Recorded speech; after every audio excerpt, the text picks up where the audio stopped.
It's been a long week, right? Are you ready to wind down? Why not? It's time for the Wine Time Fridays podcast with Shelley and Phil. Neither are sommeliers, but both have a deep passion for life, each other, and of course, delicious wine. And now, here to talk about this week over a glass of wine is Shelley and Phil. It's wine time. Hello again, and welcome to another episode of Wine Time Friday. Shelley, episode 150. Episode 150 on this March 3rd. It's Friday, March 3rd. Happy Friday. It's wine time. No wine bell. That's all right. I was going to remember it. Son of a beachcomber homer. Oh my gosh, this is the joys of doing a remote recording with the guest, and we are here with Lane Hewett of Rivaura. Did I pronounce your name right? Yeah, Rivaura. Well, no, your last name, Hewett. Oh, Hewett, yeah. Rivaura. Yep, With Rivaura. Rivaura, who just opened a tasting room here in Coeur, Idaho. This is a beautiful, beautiful episode that Shelley and I will do mostly drinking instead of talking. Lane, welcome to our podcast. Yeah, thank you guys for having me. Yeah, you bet. Yeah, heck yeah. You guys opened in the fall. Yep, up here, yep. Yeah, and if I remember correctly, because I was coming in and out while you guys were doing some work here, you were trying to get that in time for a wine walk event. Was it the Wines for the Holidays? Was that the one? Yeah, Okay. yep, yeah. Coincidentally. And we were at that one. Yeah. Not so It's quick. another one today. Yeah, it was a quick turnaround to get this place up and going. Yeah. Just because we really wanted to be open for the Wine for the Holidays. So, Blue, which was in this space, Live for Blue, thank you, just never really, I mean, they were never here. That's what we heard, yeah. They were never here. And so, you guys are. You guys are here all but 2 days a week. Yep, Monday and Tuesday, nobody's here, but Yeah. other than that, we got people on board, so. You know, about 3 weeks ago, Shelley was here for an event with Nelly's group, yeah? Mm-hmm. And I went next door, which happens to be one of our sponsors for today's podcast, Studio 107, and enjoyed a glass of wine over there. Downtown is buzzing with great places to get a glass of wine. Yeah. And so that we don't go any further with empty glasses, we should Yeah, let's start start it our going. pour. What are we Make your starting start. with? So we're going to start with our new 2021 Viognier. Nice. So this is a pretty cool wine. One of the funnest I think we do stylistically. So we let this hang a little bit longer on the vine, like a little bit riper fruit on this. Does that bring up the sugar level a little bit? Yep. So this is actually going to be just a touch higher in alcohol, especially for a white. What is that? So this is going to be 14%. Really? We're up there, yeah. Wow. But the cool thing is we always do, so none of this is done in stainless. This is kind of done in an old world grown style. So what we do is about 16 months aged and about 30% new French oak. Okay. And then we do what's called batonnage, which is the stirring of the dead like yeast and leaves in the bottom of the barrel. So that gives it like a really creamy texture. And I think it's very tropical, Yes. almost like this touch of like guava, banana that really shows. We were able to do a touch higher alcohol on this without it being the alcohol really showing that heat. It doesn't smell Yes. like a hot. And that alcohol can also give just a touch more texture on the palate as well. And actually a perception of sweetness, which kind of gives those like taste buds like, oh, here we What go. is the residual sugar on this? Zero. Zero. Yep, all of our wines are Interesting. 100%, no residual. Well, let's toast this up. To health, wealth, and abundance, gratitude, romance. Heck yeah. Peace on earth. Peace on earth. So, yeah. Yeah, it's a very labor-intensive wine, but it definitely makes for a fun, just very kind of full-bodied wine. The nose on this, I don't get the creaminess at all. I Yeah. get, like you said, tropical, I would have thought, based off the nose of this was 100% stainless steel. Yeah. That's what I would have thought. And then I taste it, and I'm like, wow, the difference. Yeah, and that's like kind of Lee's, that back notch or that Lee's strain, just to give it a lot of texture on the palate. It's certainly got great mouthfeel. Yeah. Super mouthfeel. So these are Idaho wines. Yes. We're on the Lewis Clark ABA. Yeah, so we're Lewis Clark Valley ABA. Everything we do is 100% estate, so we grow everything.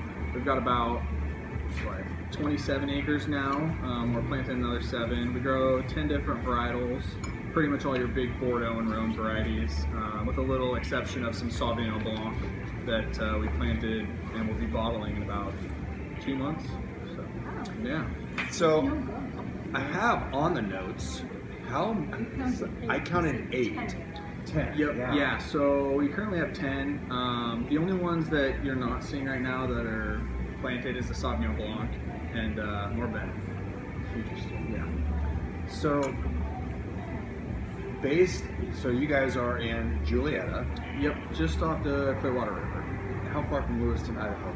So we're actually, our address is Julietta. We're about 10 minutes from Lewiston and Okay. 10 minutes from Julietta. Gotcha. Right on the Clearwater Arrow Junction. So the vineyards and the tasting room just sit kind of over the river there. I've got so many questions. Like, I want to know, first of all, what varietals would not do well in this particular AA that you guys are growing? Yeah, so I mean, everything's getting a little hotter. We're very similar. Probably you guys are familiar with, Washington, Walla Walla wines. Our climate's actually just a touch hotter than there on growing degree days. So we're we can grow your Bordeaux's and Rhones beautifully. When it comes to probably like Pinot, just kind of like that area, it's going to be a little tough. I would like to, Riesling, I would actually like to kind of experience play around with a little bit of that and see what we can do. We're planning on planting a couple acres of Tempranillo and maybe some Sangiovese as well. We're going to play around with a little bit different, we got all the Bordeaux and Rhones. Yeah. So we're going to work our way into a few other fun things. But yeah. I'm going to clap real quick. Just in case I don't get any audio on this, I'll just sync up the audio to this. So that way I'll do it. Okay, now I know it's about the 7-minute mark. Okay, sorry. Shelley loves that. Now, your family is big into wine and farming. Yeah, so the story of how all this madness happened was back in 2015. My dad, uncle, and grandfather, kind of started tossing around this idea. And we knew our property. If you ever see it, just look up Rivaura online. It's beautiful. Yeah, it just sits over the Clearwater. We're very kind of similar to that, almost, Rhone Valley style area. But back in 15, idea got passed around, and my dad started looking around for, geologists and winemakers. We're so close to Walla Walla, only being about an hour and a half, 2 hours away. Yeah. And sent a picture to Kevin Pogue, who's a world-renowned geologist, and then Billow, who's one of our winemakers now. He's actually a master of wine, one of like 300 in the world. And they saw the picture and were like, we got to come see this. And it wasn't, a week, and they were over to the area, checking it out, and we're blown away with how everything was laid out, those nice south-facing slopes with the river. And the soil is very similar to Walla Walla because of those Missoula Floods way back in the day. We're going to do a whole episode on Missoula Floods. Yeah. I mean, we really have to, because they are the most unique part of the terroir of this area. Yes, right? yeah, it's crazy. Yeah. So if you look at the, if you can find a map that shows where those Missoula Floods kind of disperse to, it's all the way up through the Lewis Clark Valley, down into Walla Walla. Yep. So it's pretty cool to see that. And then the ball just never stopped rolling after they came out, and then we're digging soil pits, and the ball just kept going. Next thing you know, we got 27 acres, and that's fantastic. Were you able to get that property? pretty recently? So, yeah, I guess the property's been in the family since the 50s, late 50s. And my great-grandparents moved there. We were a big logging family back in the day, and now we run cattle, have the winery, and then my dad and grandpa have a construction company in Lewiston. So all sorts of madness going on. But yeah. We're going to be tasting through some wines. Maybe even any second we'll open another one. Yeah, But, already you guys are. that will talk about some really cool things that are much like some rocky slopes and Italy and things like that. We got some fun comparisons. Yeah, we really do. And so I trying to be super patient. I'm not a patient person. I just want to like move forward, but nope. This is a mellow time that we're going to take each and every moment. Oh, yeah. In fact, we should right now hear from Studio 107. Hey, welcome back to Wine Time Fridays with Shelley and Phil and Lane, who is an integral part of the Rivaura family wines. Really, I'd like to say Rivaura family wines. That is a Rivaura. God bless it. It's the aura of Rivaura. I can remember it. Yeah. That much better. And by the way, we just had a 2021 Viognier Shelley. And, you know, we have a friend that calls Pinot Noir Pinot Noir. Cannot get it through her head. Yeah. And it's kind of our little fun joke. And we can make fun of that because she never listens to this podcast. But Viognier is another one. Mourvedre.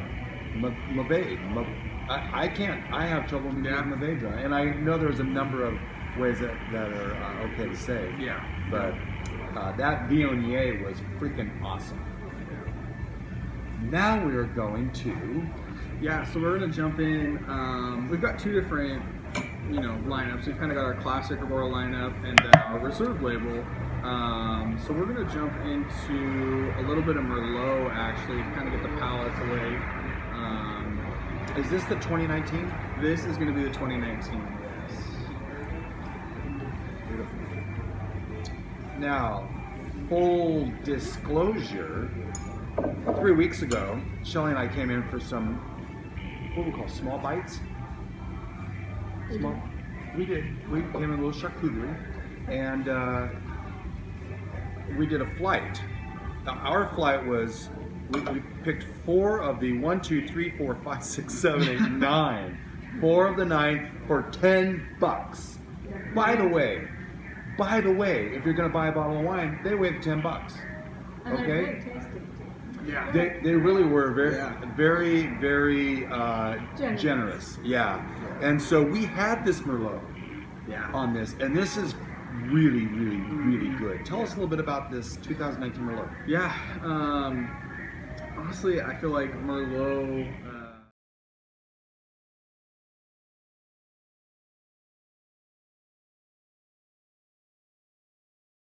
Go. Where were we on this Merlot? Where were we? Yeah, so just kind of going on to the nose, I get a lot of that kind of almost like truffle chocolate, which I really enjoy, and then it kind of follows through onto the palate as well, which I like to explain it's like velvet. The mouthfeel is very plush. I'm getting chocolate on the nose. Yeah. Yeah. Hashtag choosing.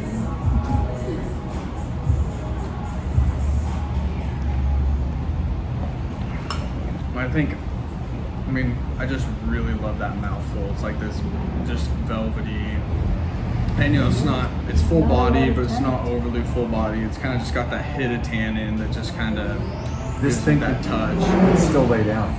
Yeah, this This thing could still lay down. Yeah. Good 3 to 5 years. Yeah. Yeah, for sure. Okay. Yeah.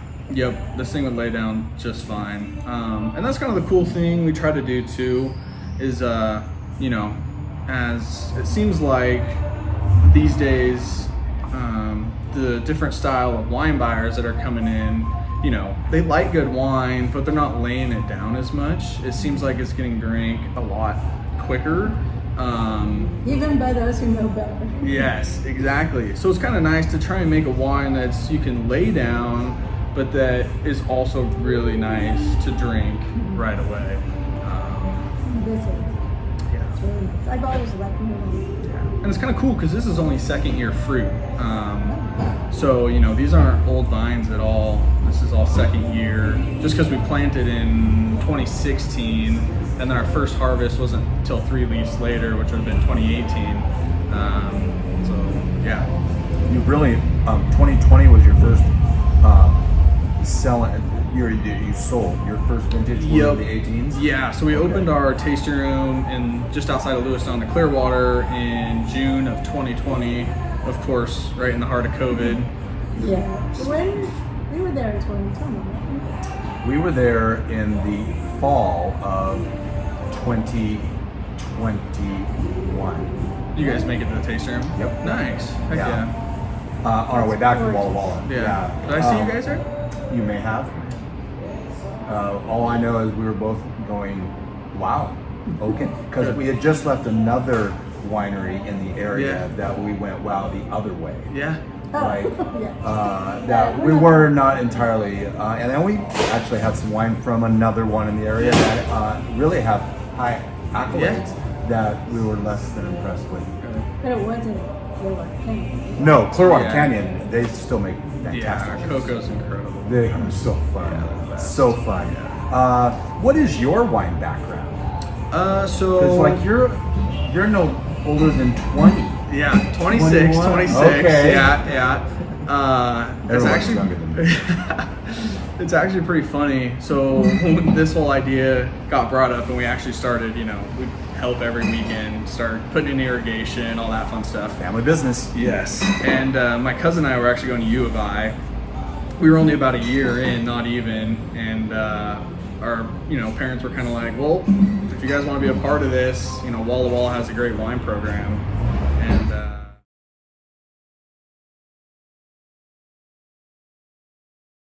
Yes. So Walla Walla. yeah, My God. yes. So yeah, we were out putting irrigation one day, and our dads were kind of like, well, if you guys want to, my cousin Vince, who's the other side of this, the other assistant winemaker, super knowledgeable. He's very science-minded vineyard. But we both ended up going to Walla Walla, their wine program over there. I was only, 19 at the time. Vince, a little bit older than me, he was 20. So we were down there. It's a 2-year program, kind of continues through the summer. Wine's a full. Yeah. Oh yeah. And it's funny being down there because you taste a lot of wines. And I'm only 19. By the way, underage. Yes. I was gonna ask, Yeah. how do you get over that? Because, So it's sip and spit. Sip and spit. no, which I mean, Yeah. it doesn't work in my world right now. Yeah. Being 19, it was, But And they Sip and let you spit. do that. yeah, And it was great. It's an awesome program. it is an awesome program. Yeah. And then after we graduated from there, my cousin Vince continued on to WSU and got his bachelor's from the program there. I moved to Boise and worked in the wine industry for a few years at a place called Hat Ranch and Vale Wine Company down there. It's just a cellar master. Yeah. Doing a bunch of fun stuff. Well, And- cellar mastering is obviously not the most fun job. Yeah, and it's- there's work, But you did Yeah. learn a lot. but you Yeah. learn a ton. Yes, and it was a really small winery, kind of like, we're not small, but it was kind of the same, a little bit smaller than us. So you not only doing like the winery stuff, but the vineyard, and then like the, back end wine club, and a little bit of like the marketing and Yeah. accounting. So you really got to learn all You that. kind of do. Yeah, which was kind of cool. It's a business, Yep, you know. exactly. How many cases of wine are you producing a year at Rivaura? So I'm going to we're, get this right. yeah, that was right. Thank you. Okay, thank you for joining us. We're right about that 4,500 to getting close to that 5,000.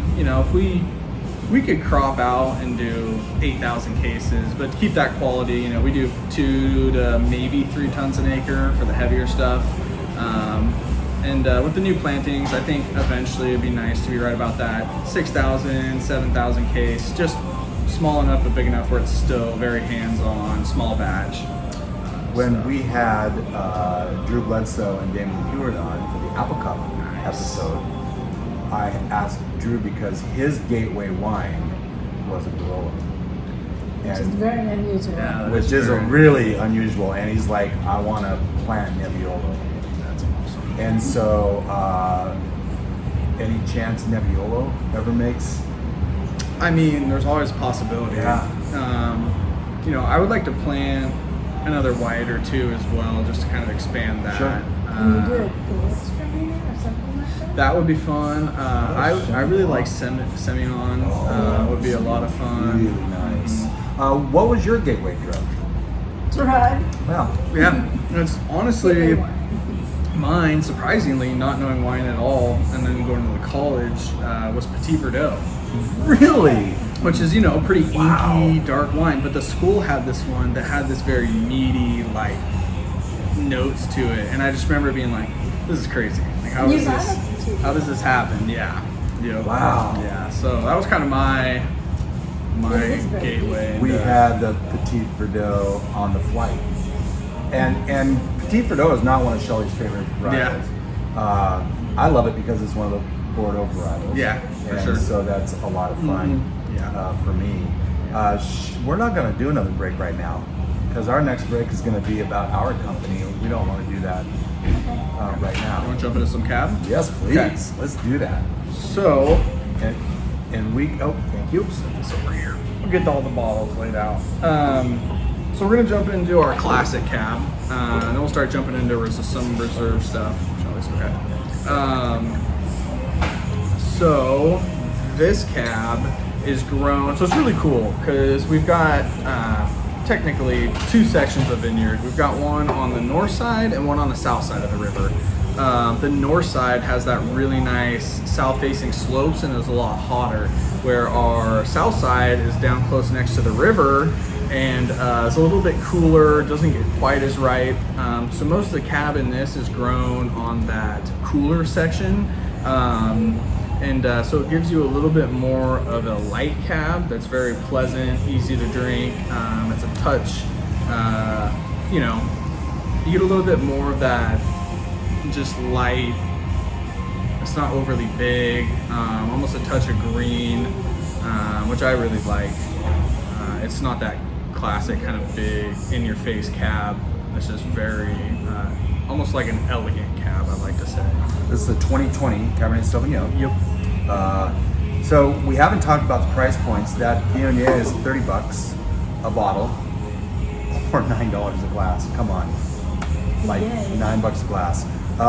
The Merlot, $36 a bottle, $10 a glass.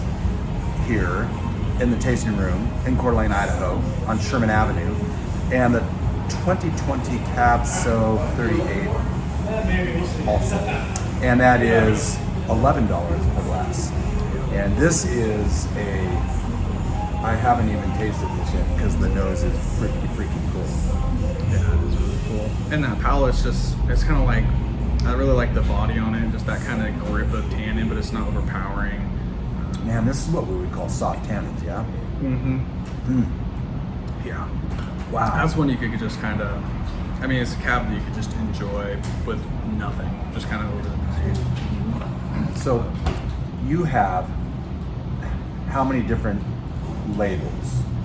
So your Rivaura line. we've just got the one label, so we're Okay. Rivaura, but then I kind of call this like our classic label. Right. And then we've got our reserve label, that the label's a little bit different. It's just Gotcha. a different color scheme. Okay. The reason I'm asking, because you said you would love to venture out in a couple more whites. Yeah. Or produce, you know, like, what is it, DeLille has this, their second line. Right.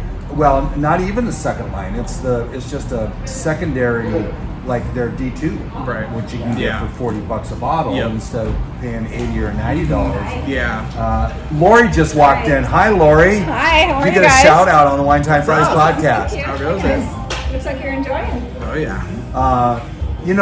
They take those grapes that in their mind don't make the cut Right. for their higher end wines. Yes. And then and everybody knows that. And that's kind of what we got with like our, right now, just because we have so many wines on there. I don't even know how many are on there right now.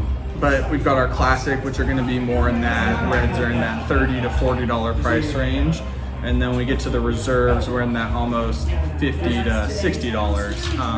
And as we keep doing more wines and see how, the market reacts in Lewiston and here, if we get another 4 wines, we have a GSM coming, a Sauvignon Blanc, who knows, eventually we'll do a straight Mourvèdre. GSM is Grenache, Syrah, Mourvèdre. I know, there's a few different ways. But it's such a classic blend. Yeah. It's so good. And you have 9 on the tasting menu and then another 4 on the reserves. Yeah. So, who knows in the future, we'll see what happens once we keep producing, if we keep growing a little bit. Definitely might be an option. So the north side, is that where the tasting room the north side is where the North tasting side of the room's river. at. Yep, north side of the river. Yes. That's where the tasting room is. Just kind So of. when we were there at the tasting room, I don't think you were there because you were in the vineyard reading. That's right. Oh, probably. That's exactly right. Yep. Probably. Yeah, we actually wanted to talk to you. And I should have came out to the vineyard. well, Didn't know how to get there. That's fair. and how many vineyards do you have there? Let's be honest. There's We quite saw. a few. Yeah. We got. There's a good section. 27 acres. Doesn't sound like a lot when you say it, but Sorry, we own 10 acres up in Athol, and it was plenty. yeah. So then it has to be low. Yeah. Of rocks. So I think 36,000 plants is what it was. Well, next time we will make it out of the vineyard. Yeah. The vineyard actually is just an awesome place to be in any winery. You guys, in fact, I think this would be a good time to talk about our Greatest Song You Never Heard podcast, Wine Word of the Week. Because it's super important to know what this means. It's estate. Estate. Yeah, so why don't you... Estate grown. Well, so there are all these different words in the wine world. And some of them kind of get real fuzzy Yeah. in gray areas. Estate might be one of those. Yeah, estate. State vineyards. Estate vineyards, a winery. Yeah. There's a few different ways. But it's kind of cool because that's like that. It feels really good, and it's kind of like it's a cool thing in the wine world to be able to say we're a state. Because you can there's not a control whole every lot. step of the wine process. Yeah, and you're not just going out and buying fruit. Nothing wrong with that. It's No, incredible. absolutely. Yeah. It's another model, for yep, sure. In yeah. fact, you have a lot more options Yeah. when you do that, Exactly. right? Yep. But you lose some control. Yeah. You're counting on those Yep. vineyard managers Yes. doing what they Yeah. say they're going to. Yes, and that's my cousin Vince. He's kind of the vineyard guy, and he can dial it in exactly what he wants. So we take a lot of pride in the vineyards. And Sorry, Yeah. it's his cousin Vinny. cousin Vinny, yeah, I'm cousin sorry, Vinny, I just went there. yeah. Hey, cousin Vinny. Do you guys? Oh, I know what you're talking about. You say that yeah. though? Oh yeah, cousin Vinny. Yeah, Vince, Vinny. I just make Call him myself Prince a laugh. lot. Yeah. Vince the Prince. Vince the Prince. Yeah. This is the vineyard manager. Vince the vineyard manager. That doesn't yeah. roll off the tongue nearly as well as Vince the Prince, that's for sure. Yeah. But Vince Hewett Yep. gets a shout out as well. In fact, and your dad is Reese, is that right? Yep. Okay. Reese. There he is. You just walked in, I didn't even just know. walked in. He walked right by. He walked right by. Well, Yeah. you should have grab another microphone, get him on. Hey. So, what we've got down as the definition of estate is if a wine is labeled as estate grown, it means it was made only from grapes grown in the vineyard that is owned or controlled by the winery. And it also means the wine stayed on the premises during the entire production process, including fermentation, bottling, and aging. That's a really big undertaking. That's a lot. Yeah. When you want to be an estate winery, you have, and yes, you get that control, but all that Yeah. control comes with a cost. Oh yeah, for sure. Yeah. Yeah. Especially it's crazy because if you want to, do it right, especially on the vineyard side of things,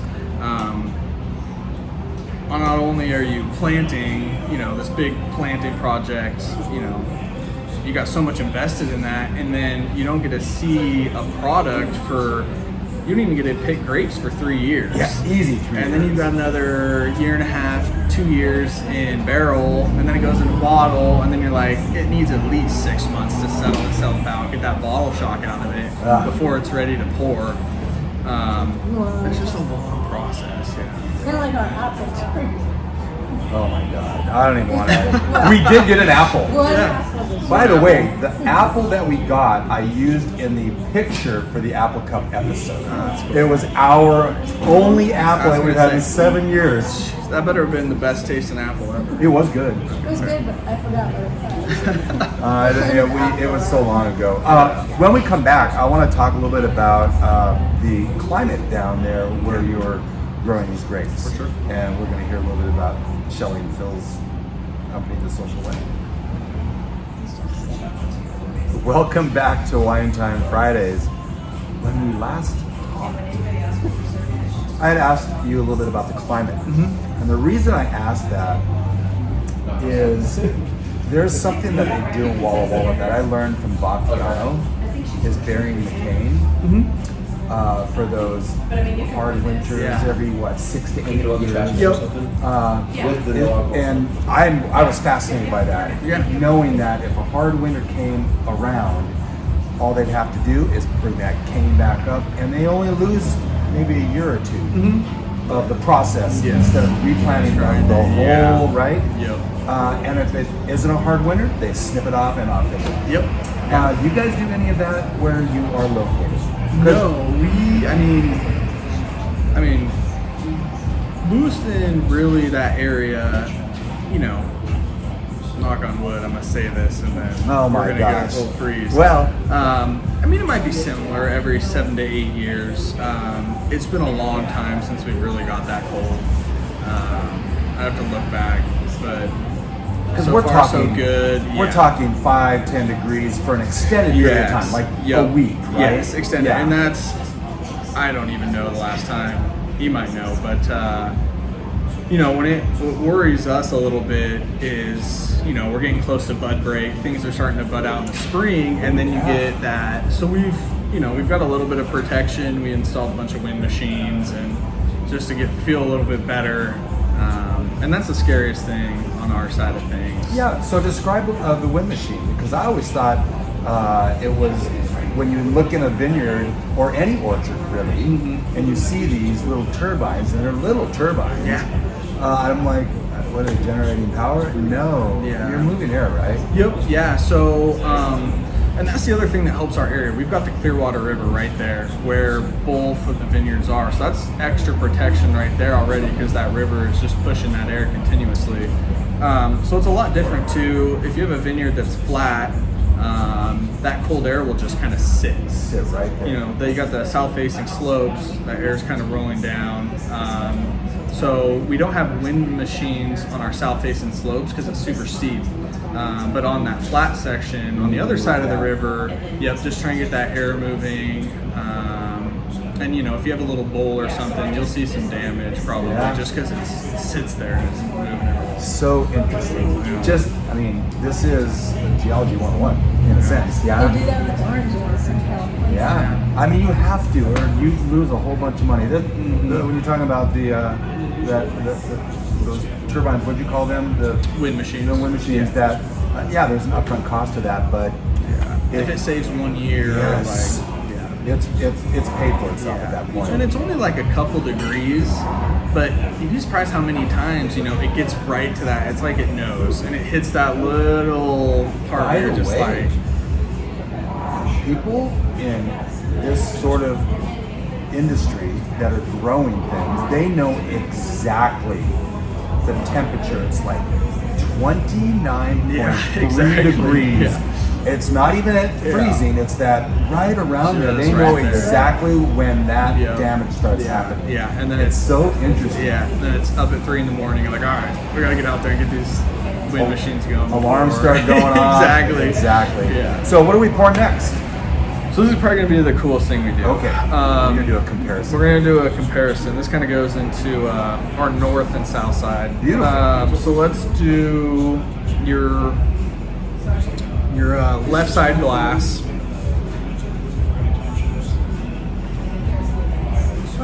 I'm finishing the wine. No, we're comparing. Well, we're comparing Two new wines. Okay, so in, I I know, exactly. In your left glass is going to be our classic Syrah. In your right glass is going to be our reserve label Syrah. So what's really cool about this is that our classic Syrah is grown on our south side where a corn patch used to be grown. And the only difference between these two wines is really the soil and those kind of microclimates like we were talking about. So the classic Syrah, which is on your left, is grown where a corn patch used to be. So You can taste corn? Yeah, exactly. Wow. Nice corn notes. Who knows? Yeah. The nitrogen and pH in that soil is so high that when you kind of get that, in your ferments, and you start to get what's called reduction, which is like earth, meat, mushroom. Very similar to the Rocks District in the Walla Walla area. So the one you just described was the classic? Classic, Okay, yep, on the because left. that's exactly what I was getting at. Just kind of that. Yeah, these are two completely different And noses. they're both just Syrah, but the reserve Syrah is growing on super steep, that south side slope, sees probably the most sun of everything. It's very rocky underneath, gets a lot of heat, super low. The fruit sits really low to the ground to kind of that whole Rome style trellis, but it's massive. That's like the reserve Syrah you could set down for 20 years. It's just tannin, rip your face off. They're both 2020. Yep. Did you plant the same vines? Yes. Are these the same vines? So they're both Syrah. They are going to be. So it's pretty cool. Our vineyards, when we ordered all the varietals, not only do we have one clone of Syrah, we've got like 6 different clones of Syrah. Okay. So we're able to like really play around. So there's Yeah. a few different clones of Syrah up in that, the reserve Syrah, and then a few different clones over in that classic Syrah as well. So you can really play, and there's actually a pretty big difference. And maybe someday, if we want to do really small kind of ferments, we could actually just do the different clones of Syrah and see the difference. Well, I mean, between them. there are many wineries that will have clone number, Yeah, whatever, exactly. on the label, Yep. which is really interesting. So this classic Syrah that you talk about, $38. Yep. It is a 2020, and it is really good. I had a question, and I now forgot what it was. Well, the nose on this one is lighter, but then when you taste it, Yeah. Oh, that's what I was going to ask. light. Is this 100%? Are all of these that we've had all varietal, no blends. Yep. You're getting there. Okay, so we've had a Viognier, 100% Viognier. 100% Viognier. Merlot, 100%. Merlot. Look at you guys go. I know. There is something to be said to going 100%. Yeah, and that's a fun thing, in wine is being able to, especially with the state, do 100% and kind of showcase how different, wines can actually be. And that's What are these alcohol? Are they the same? this guy. The reserves are going to be a little higher at 14.5, and the classic 14.2. So yeah, right around that. Just kind of nice. Not even close to the 15 that we're getting out of Washington these days. Yeah. Yep. And that seems like that's definitely becoming popular too. Is those high big boy wines. I think we're on the tail end of that. That's what I think. That's what I hope anyway. We're on the tail end that we're going to start seeing these start going back down. I don't think it serves anybody well to have a 50% wine. This reserve absolutely can be laid down. But the tannins that I'm getting on all of these wines, in my opinion, are super soft. Yeah. Nothing's ripping my tongue apart. Yeah. Yep. Yeah, that reserve Syrah is going to be the biggest out of everything, and it's still, it's, tolerable, especially for its age being at 20. It's still, right. These are young. Yeah. I mean, it's so weird because I still in my mind think we're back in the 2021. And I'm like, how come? Yep. Oh no, we're in 2022. I know, it's crazy, right? Yeah. And it's kind of cool if you look at the color of these too. Oh, that's cool. How much darker the reserve is than the classic. Reserve just like that inky, where the Reserve's kind of, you know, a little bit more brick, you can see through. But that's kind of fun to even just see the different, you know, color. Yeah, I'm actually getting that Reserve is got a little brown edge. Yep, a little bit. Yeah, that, you know, super dark center. Interesting. Yeah, I try to get the same amount in both glasses to be able to look at the color, because it does change as you get more wine in. It'll change the tone of the color a little bit. Yeah. This is fun. By the way, anybody that wants to come to your tasting room, they can actually do a flight of your Reserve as well. Yep. And let's just say for $25, you could taste through 8 different wines. Now that sounds like a lot of wines, and you're only getting about a 3-ounce pour. Yeah. That's a lot. Well, that's almost a bottle, but if you're sharing it like we do, Yep. right? So, I mean, you're talking about a half bottle at that point, Yep. so that's 2.5, 3 glasses. Yeah. Especially it depends on who's pouring for you. You get the new waiter like a little heavy-handed. Thank you, Casey. or Lori. Yeah. Both are awesome, and you can see them here most days. Yeah. Yep.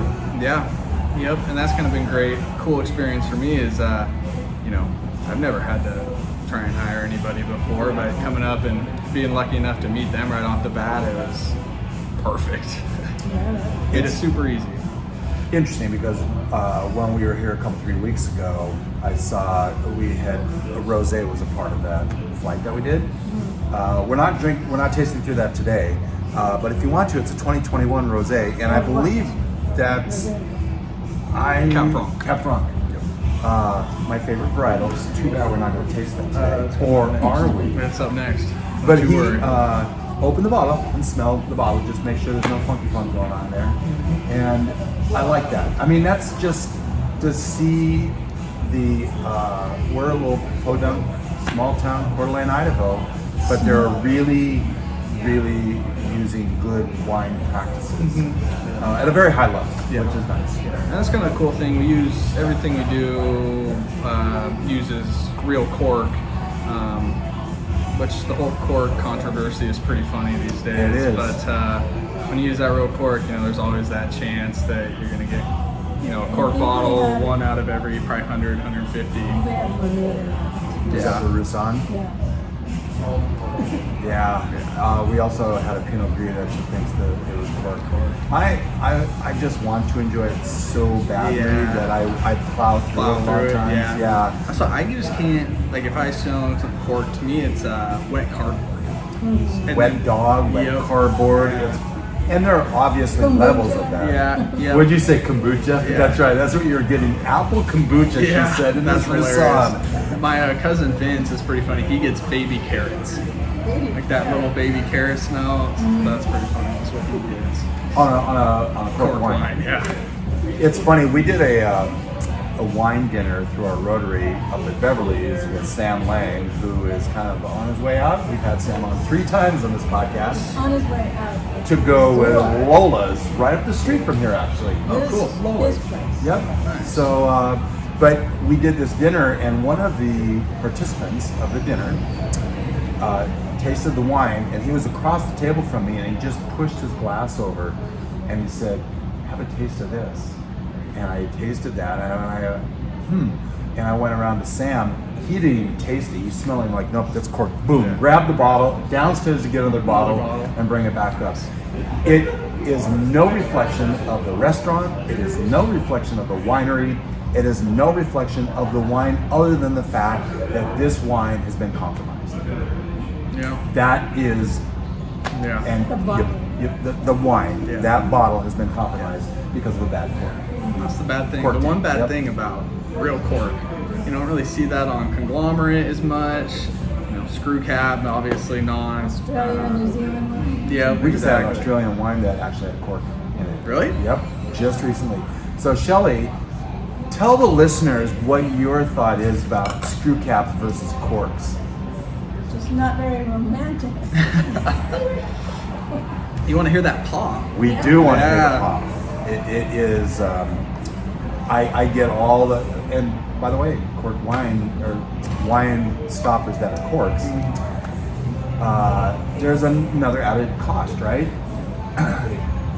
But if you're going to lay a wine down, you kind of need to do that. Yeah. If you're going to lay a wine down that's got the screw cap, it does need that element of oxygen transfer, even in the smallest, minute little bit, right? That's the fun part about, if you find a wine you really like, get 6 bottles or something, and every year, whatever, open one. And that's the nice thing about authentic cork or cork in general is it changes, and that's awesome to taste it. You can't use that when you put the little needle or go through the... No, the little needle, yeah. Corvan. Yeah. There you go, Corvan, yeah. Actually, we started using the Vidlock system. What's that? It's a slow decanting wine preservation system. Oh, cool. So it does replace, is argon, is that right? Yeah, it replaces it. It's got a little bag, so when you pour it, it replaces it out as it's poured. Yeah, so it is a lot less expensive, I think. Thank you for spending part of your day to wind down with Shelley and Phil. Remember, you can listen to any episode of the Wine Time Fridays podcast by visiting winetimefridays.com or wherever you get your podcasts. And join us on our Wine Time Fridays Facebook page, Instagram, or on Twitter, which is @VintageTweets, for daily conversation. Until next week, here's our toast to you, to health, wealth, abundance, gratitude, peace on earth, and of course, romance.